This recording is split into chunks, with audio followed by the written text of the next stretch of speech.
네, 그러면 지금부터는 지금 현재 국회의원 후보자 공천 제도가 어떻게 되어 있는지 조금 더 구체적으로 살펴보도록 하겠습니다.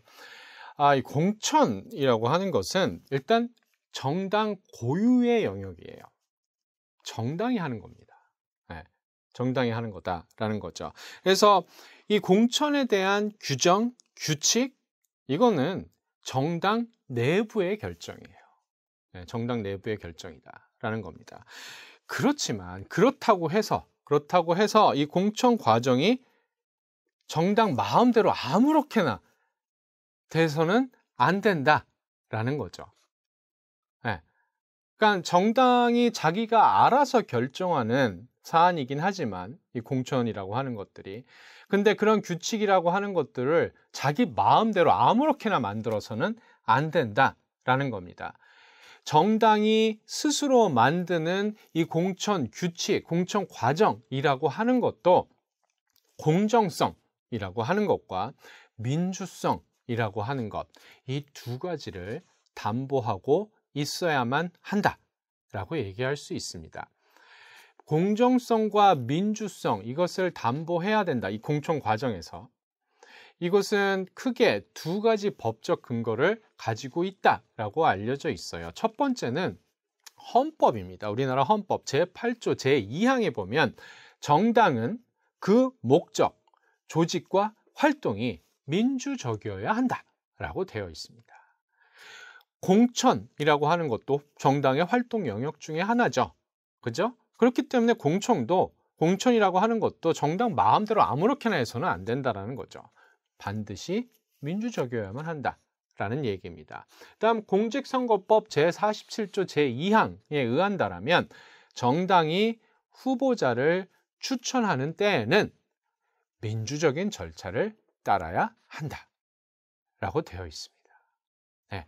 그래서 공천이라고 하는 것, 공정성과 민주성, 이것을 담보해내는 것, 이것이 기본적인 원칙이 된다라고 얘기를 할 수 있어요.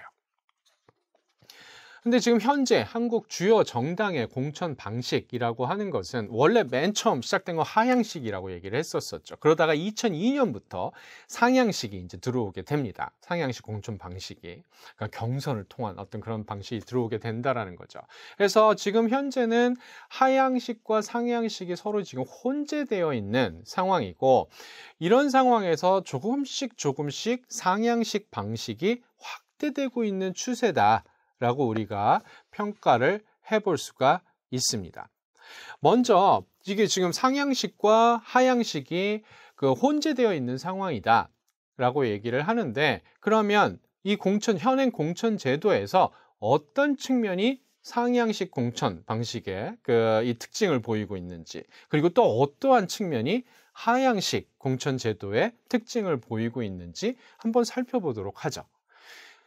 상향식 공천 방식, 이것은 지역구에 출마한 후보들을 일단 대상으로 진행이 됩니다. 네.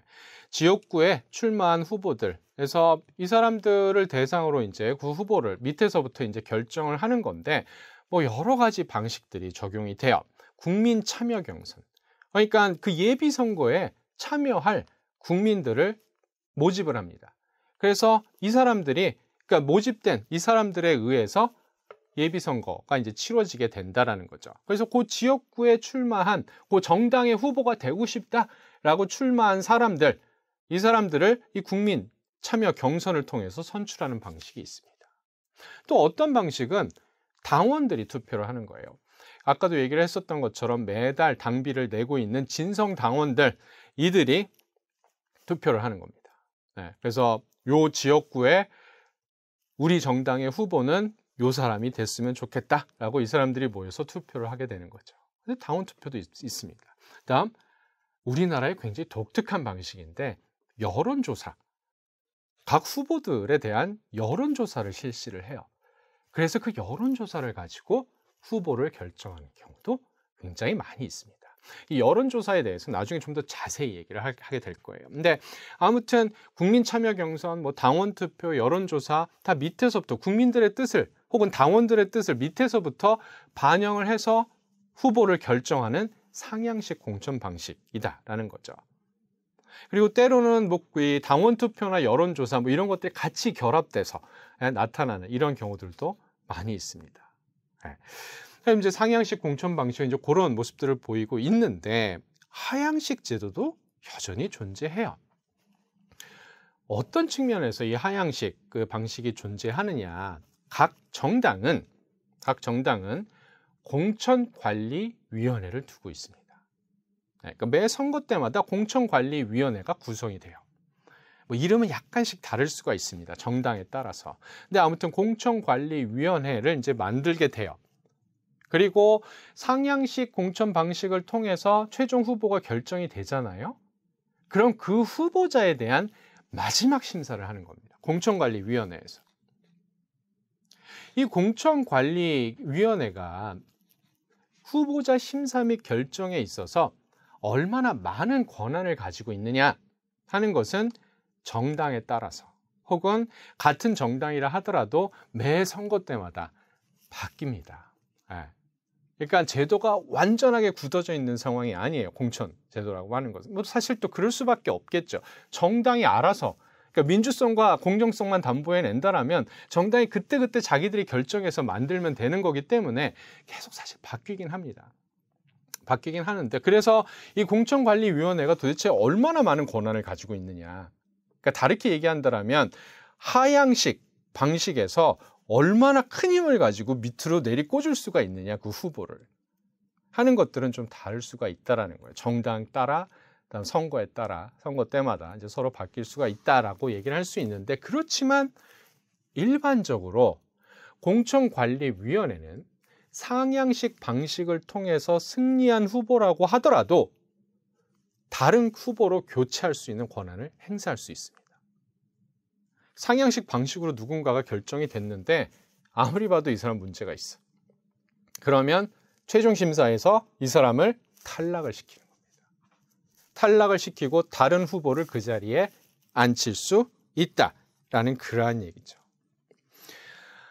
그래서 이런 공천관리위원회가 존재하고 있기 때문에 상향식 공천 방식과 하향식 공천 방식이 지금 혼재한 상황이다 라고 얘기를 할 수 있어요. 그리고 상향식 공천 방식을 통해서 결정된 후보도 바꿀 수 있는 권한을 공천관리위원회가 가지고 있기 때문에 하향식 제도가 별 의미가 없다라고 얘기할 수도 없다라는 그런 상황입니다. 그래서 두 가지가 혼재되어 있다라고 얘기를 할 수 있는데 이 공천관리위원회가 상향식 공천 방식으로 최종적으로 결정된 후보를 내치고 넌 빠져 라고 이제 치고 다른 후보를 그 자리에 앉히는 경우 가장 대표적인 예로 그런 것들을 전략공천이라고 얘기를 해볼 수가 있어요.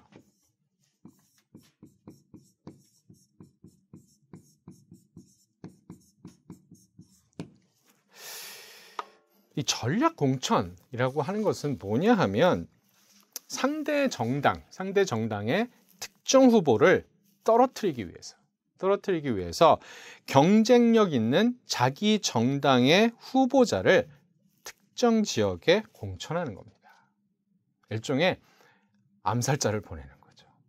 뛰어난 암살 능력, 그러니까 뛰어난 능력을 가진 사람을 그 지역, 저 정당의 저 후보만큼은 반드시 떨어뜨리고 싶어 라고 한다라면 굉장히 뛰어난 후보를 일부러 골라서 이 사람이 다른 지역을 대변하고 있는 국회의원이었다라고 하더라도 이 사람을 거기서 빼내서 이쪽 지역에 보낼 수도 있다라는 그러한 얘기입니다.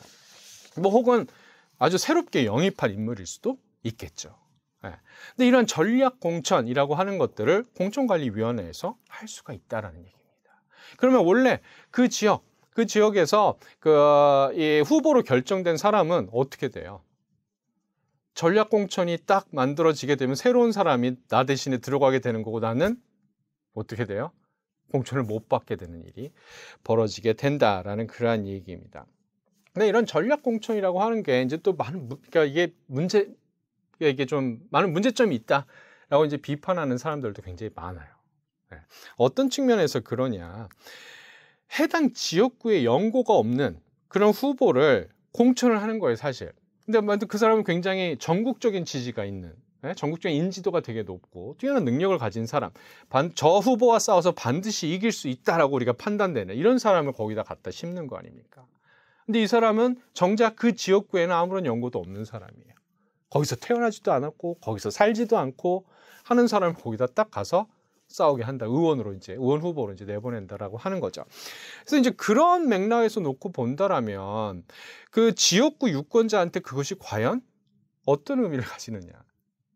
그 지역구에 살고 있는 유권자들과 어떠한 정체성도 공유를 하고 있지 않은 사람을 거기에 의원 후보로 덜컥 갖다 앉히는 것이 그 유권자들, 이 유권자들을 도대체 뭐로 보고 있는 거냐라는 거죠. 진정한 어떤 대의 민주주의라고 하는 것들, 유권자들은 자기들이 원하는 대표를 뽑아야 되는 건데 정당에서 그렇게 아무런 사람을 푹 하고 이렇게 앉혀버리면 어떻게 되냐라는 겁니다. 이제 그런 측면에서 문제가 있다라는 그런 얘기들을 하고 있고, 그러니까 지역 주민의 의사를 무시를 한다라는 거죠. 지역 유권자들의 이 뜻을 무시를 한다라는 점에서 이제 문제점이 있다라는 거고, 또 다른 측면에선 어떤 일이 또 벌어지냐 하면 전략 공천을 했어요, 어떤 지역에. 근데 원래 거기서 나가기로 되어 있던 사람들은 졸지에 쫓겨나게 된 거 아니에요. 공천을 갑자기 못 받게 된 거 아니에요. 이런 사람들은 보통 탈당을 합니다. 그리고 무소속으로 출마를 해버려요. 그러니까 전략 공천을 했는데 원래 그 자리에서 그 공천을 받기로 되어 있던 사람이 무소속 후보로 나오게 된다라면 그 정당에 대한 지지가 분산이 되는 일이 벌어지게 돼요. 그래서 결국 상대 정당이 승리하는 이런 일들도 벌어지게 된다라는 그런 얘기입니다. 그래서 뭐 그런 측면에서 문제가 있다라고들 얘기를 하고 있어요. 네, 아무튼 이런 전략 공천이라고 하는 것이 결국 공천관리위원회가 그 정도의 영향력은 가지고 있다라는 거고, 하향식으로 결정할 가능성도 굉장히 크다라고 하는 것들을 보여주는 하나의 사례가 될 수 있다라고 얘기를 할 수 있습니다.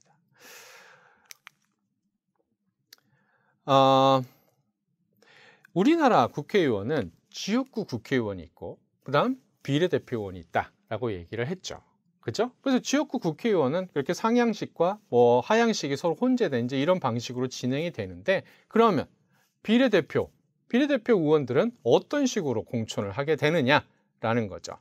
그래서 우리나라 정당은 비례대표 의원 후보자 공천을 위한 위원회를 따로 두고 있습니다. 그러니까 지역구 의원 후보들을 공천하는 위원회가 따로 있고, 그다음 비례대표만을 따로 공천을 하는 위원회가 또 따로 존재한다라는 그러한 얘기죠. 그래서 그 위원회 구성, 그러니까 비례대표를 이 선출하는 위원회 구성, 그다음 뭐 비례대표 후보자를 어떤 식으로 공모를 하고, 그다음 이들이 이제 공모를 했을 때 어떻게 심사하고 누구를 그 비례대표 의원으로 결정을 할 건지, 그리고 이들의 순위를 누구를 1순위로 하고 누구를 맨 마지막 순위로 할 건지를 이제 쭉 결정을 해야 되는데, 그러한 것들, 이러한 절차들을 이제 결국 이제 이 비례대표 공천관리위원회가 가지고 있는 권한이 되는 거죠. 이러한 것들도 이제 다 정당 내에서 규정을 하고 있다라고 얘기를 할 수 있습니다. 자, 그렇다면 또 어떠한 이유에서 온전한 상향식 공천이 이루어지고 있지 못하느냐라는 거죠. 일단은 당내 권력을 가지고 있는 이 당의 리더들, 이들이 모든 것들을 내려놓고 싶지는 않겠죠. 그런 측면에서도 하향식 방식이 그러니까 아직까지도 남아 있을 수 있습니다.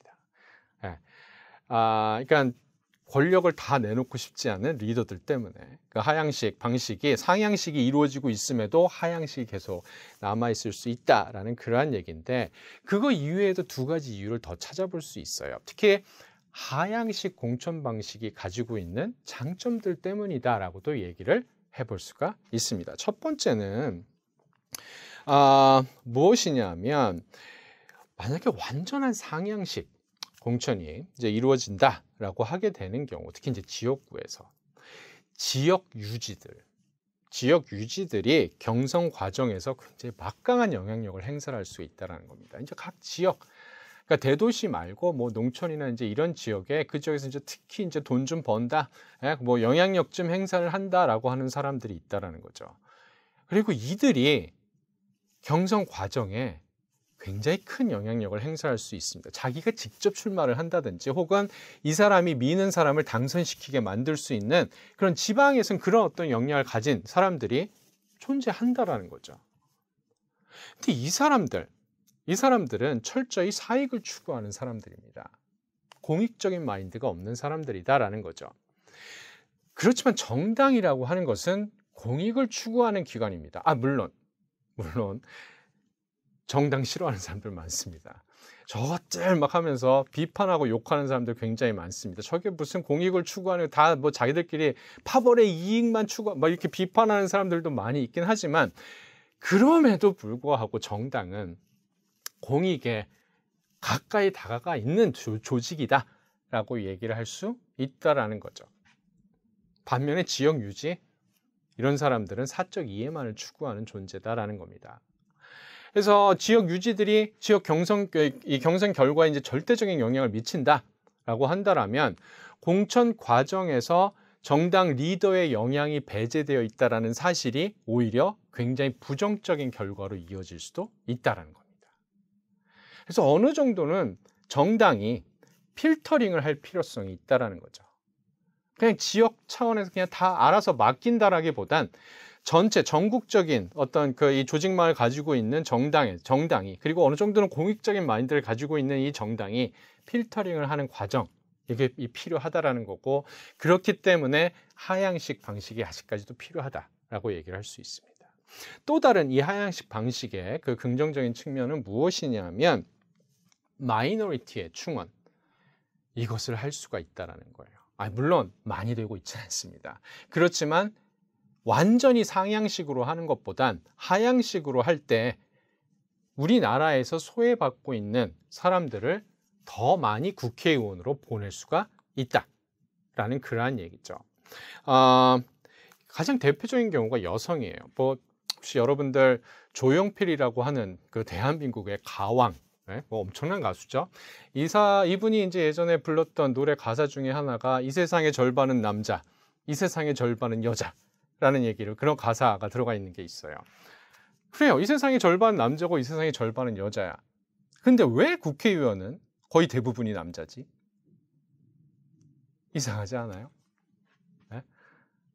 이 세상의 절반은 남자고 절반은 여자라면 국회의원의 절반은 남자고 절반은 여자야 될 거 아니야.